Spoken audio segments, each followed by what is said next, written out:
কিশোরগঞ্জের হাওর জুড়ে এখন ধান কাটা ও মাড়াইয়ের ধুম পড়ার কথা থাকলেও চারদিকে কেবল পানি আর ফসল হারানোর হাহাকার।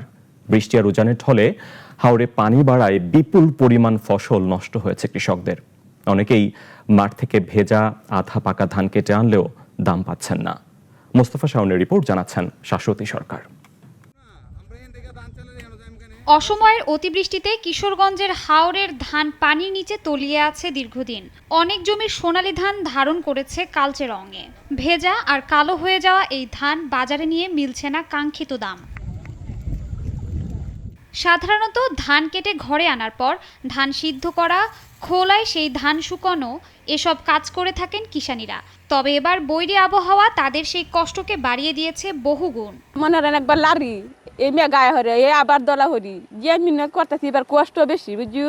এই কিছু দেই রয়েছে তো কিছু দেই না, এই আয় পড়তে বৃষ্টি এই তো দিতাছি, আবার হিরে উঠতাছে দিতাছি, এইগুলাই তো অনেক পরিশ্রম, অনেক কষ্ট। যে কষ্ট করতেছি হান নিয়ে নিছে গা, এতে মনে হয় যে আনছি এটি মনে হয় কামলার এই দেলানি লাগে, আমরা তো মনে হয় ভক্তই। এবার কিশোরগঞ্জের হাওরে ক্ষয়ক্ষতির চিত্রটা বেশ ভয়াবহ।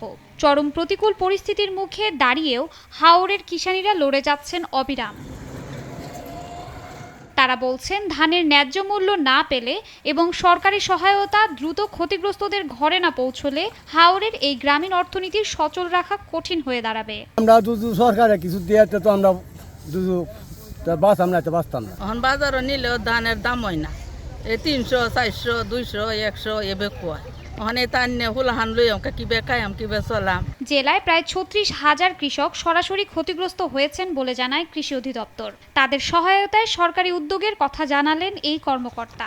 11,173 হেক্টর জমির ফসল সম্পূর্ণভাবে বিনষ্ট হয়েছে, যার উৎপাদন হলো 52,849 মেট্রিক টন চাল। আর যদি বৃষ্টিপাত না বাড়ে বা বৃষ্টিপাত যদি না হয়, তাহলে আমরা আশা করতেছি আমাদের যে ধানগুলো কর্তনের বাকি আছে সেগুলো আমরা 15ই মের মধ্যে কর্তন শেষ করতে পারবো আশা করি। হাওরের বুকে যে ধান কৃষকের সারা বছরের অন্ন যোগায়, এবার তা এনে দিয়েছে শুধুই হতাশা।